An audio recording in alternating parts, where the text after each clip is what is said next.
जहां एक तरफ सर्वे रिपोर्ट ये बता रही है कि इस बार अगर राजद महागठबंधन के साथ इसी तरह चुनाव लड़ती है, मतलब महागठबंधन जो अभी की परिस्थिति में है, जिस महागठबंधन में अभी राजद, कांग्रेस, वामदल और वीआईपी, अगर इस परिस्थिति में राजद चुनाव लड़ती है तो स्थिति बहुत खराब होगी। वहीं दूसरी तरफ तेजस्वी का कॉन्फिडेंस लेवल ये बताता है कि वो सरकार बनाने जा रहे हैं। तेजस्वी यादव के पास एक भी दलित का बड़ा चेहरा नहीं है और तेजस्वी यादव ये चाहते हैं कि इस बार दलित के चेहरे को किसी भी तरह अपने साथ बुलाया जाए, चाहे वो जीतन मांझी हो या फिर पशुपति पारस को आधिकारिक रूप से अपने गठबंधन में शामिल कराना हो। यानी कि अभी तो लालू गुणगान पशुपति पारस कर रहे हैं, लेकिन आधिकारिक रूप से उनको गठबंधन में शामिल कराना हो। इन तमाम तरह की बातों पर चर्चा हो रही है। तेजस्वी यादव जिस तरीके से यात्रा कर रहे हैं, उस यात्रा के दरमियान अपनी बातों को रख रहे हैं, ये बता रहे हैं कि किस तरीके से वो सरकार बनाने जा रहे हैं। वो परिस्थिति बताती है कि उनका कॉन्फिडेंस लेवल ये बताता है कि वो इस बार 100 से प्लस विधायकों को जिताएंगे। लेकिन अभी परिस्थिति जो बनी हुई है वो ये बताती है कि तेजस्वी के अगर 30 विधायक जीत गए वो भी बड़ी बात होगी। जहां एक तरफ अगर एनडीए को आप देखिए तो एनडीए में जातीय समीकरण को मद्देनजर आप देखेंगे तो एनडीए सबसे मजबूत है। एनडीए के पास कुशवाहा वोट है, एनडीए के पास कुर्मी वोट है, एनडीए के पास अति पिछड़ा वोट है, एनडीए के पास पिछड़ा का वोट है। उसके बाद आप देखें तो एनडीए के पास अगड़ा का वोट है, एनडीए के पास मुसलमान का वोट है, एनडीए के पास दलित महादलित का वोट है। इन तमाम जाति के जो बड़े नेता हैं वो आप देखिए तो महागठबंधन में बहुत कम है। लेकिन एनडीए में अगर आप देखते हैं, एनडीए की तरफ देखते हैं तो एनडीए में इनकी संख्या सबसे अधिक है। एनडीए में आप देखिए तो नीतीश कुमार बड़े चेहरे, पिछड़ा और पिछड़े के बड़े चेहरे। उसके बाद आप आते हैं तो फिर उपेंद्र कुशवाहा, उसके बाद आप आते हैं तो सम्राट चौधरी, उसके बाद आप आते हैं तो चिराग पासवान, जीतन मांझी, और फिर आप देखिए तो विजय सिन्हा।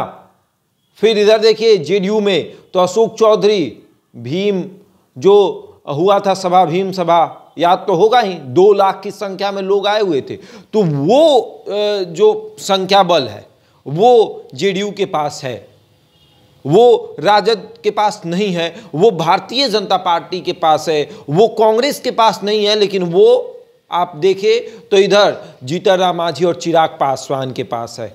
पशुपति पारस को गठबंधन में भले ही महागठबंधन रख ले, लेकिन उस वोट बैंक को अपने साथ नहीं रख पाएगा जो चिराग पासवान और जीतन राम मांझी के साथ है। वोट बैंक दलित और महादलित का, और देखिए तमाम तरह की, तो देखिए किस तरीके से तमाम जो वोट बैंक है उसमें सिंधमारी करने का प्रयास किया जा रहा है। सिंधमारी इस तरीके से कि 2025 में राजद को किसी भी हाल में इतना विधायक मिल जाना चाहिए कि कोई उन्हें चिढ़ाए ना। जैसे जेडीयू को आज चिढ़ाता है कि तीसरे नंबर की पार्टी है। जिस जेडीयू के पास 115 विधायक हुआ करते थे, उस जेडीयू के पास आज की स्थिति में 43 विधायक है। ये 10 साल के अंदर में हुआ है। 2010 में आप देखेंगे तो 2010 में जेडीयू के पास 115 विधायक थे, और जैसे ही 20 का चुनाव हुआ, 10 साल के बाद 2 चुनाव में परिस्थितियां इतनी बदली कि जेडीयू के पास मात्र 43 विधायक हो गए। तो ऐसे में राजद के साथ ही स्थिति ना हो। राजद में के पास 2015 से पहले आप देखें 2010 में उनके पास मात्र 22 विधायक थे, लेकिन 2015 में जैसे ही नीतीश कुमार उनके साथ जाकर चुनाव लड़ते हैं, उनके पास सीधे 80 विधायक हो जाते हैं।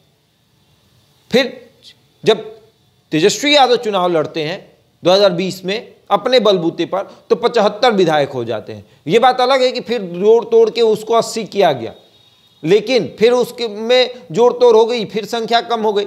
लेकिन इस बार राजद रणनीति बना रहा है कि किसी भी हाल में 100 से अधिक विधायक हमारे पास होने चाहिए।